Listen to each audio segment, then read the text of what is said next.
দেখো তো কেমন গন্ধ ছাড়ছে। গন্ধটা কি ওখান থেকে পাচ্ছ?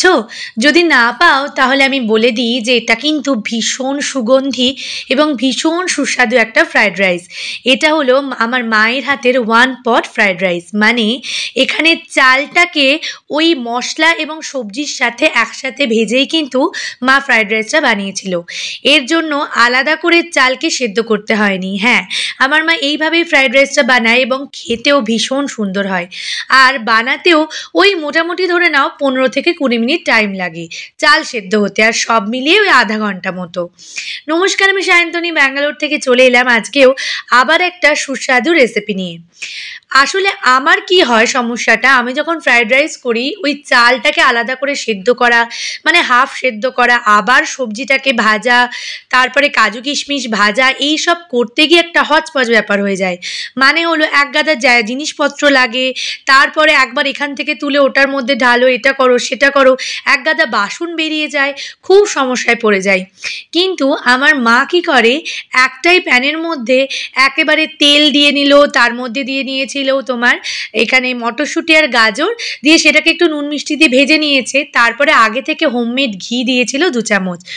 ব্যাস, তারপরে এখানে দিয়েছে ওই কাজু কিশমিশ, গোটা গরম মশলা, তেজপাতা আর এলাচ দিয়েছে বেশ কিছুটা। ব্যাস, দিয়ে তারপরে সবজিগুলোকে একবারে ভেজে নিয়েছে। সবজিগুলো মোটামুটি যখন প্রায় 80% ভাজা হয়ে গেছে, আগে থেকে ভিজিয়ে জল ঝরিয়ে রাখা বাসমতি রাইস নিয়ে নিয়েছে। তার ওপর দিয়ে দিয়েছিল স্বাদ মতন লবণ এবং স্বাদ অনুযায়ী চিনি। পুরো চিনিটা কিন্তু এখন ব্যবহার করেনি, কিছুটা চিনি দিয়ে হালকা হাতে একদম এই চালটার সাথে ওই যে সবজিগুলো নাড়িয়ে নিয়েছে, ভীষণ হালকা হাতে নাড়াতে হবে। তারপরে পরিমাণ মতো জল দিয়ে এই ঢাকনাটাকে চাপা দিয়ে স্টিমে কিছুক্ষণ রান্না করেছে। স্টিমে কিছুক্ষণ রান্না করার পরে ঢাকনা খুলে যখন চালটা বেশ কিছুটা সেদ্ধ হয়ে গেছে, তখন সেকেন্ড ক্ষেপে ওপর থেকে চিনি দিয়ে নিয়েছে। যারা চিনি কম খাও বা মিষ্টি কম খাও তারা এই মিষ্টিটাকে অ্যাভয়েড করে যেও। কিন্তু আমরা অনেকেই আবার এই ফ্রাইড রাইসে মিষ্টি মিষ্টি খেতে বেশি ভালোবাসি, সেক্ষেত্রে এরকম আর 1 চামচ চিনি দিলে খেতে খারাপ হয় না। ব্যাস, তারপর আবার কিছুক্ষণ স্টিমে রান্না করেছে। আসলে এইভাবে যদি ফ্রাইড রাইসটা করো তাহলে কিন্তু এইরকম স্টিমে তোমাকে একদম কম আঁচে গ্যাসটা রেখেই রান্নাটা করতে হবে।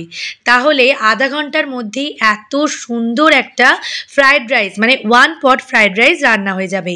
চলো, কিছুটা চাল সেদ্ধ হয়েছে, আবার মা একটুখানি স্টিমে কিছুক্ষণ বসিয়ে দিয়েছিল। ব্যাস, আর কিচ্ছু করতে হয়নি। তারপরে গ্যাস নিভিয়ে দিয়েছিল, আর কিছুক্ষণ এমনি রেখে দেওয়ার পরে এরকম ঝুরঝুরে ফ্রাইড রাইস তৈরি হয়ে গেছে। যদি ঝুরঝুরে না হয় একটু হাওয়াতে মেলে রেখে দিও, তাহলে কিন্তু ভীষণ অল্প সময়ে ফ্রাইড রাইস তৈরি করতে পারবে। কেমন লাগলো আমার ভিডিওটা? ভালো লাগলে লাইক কমেন্ট করো। টাটা।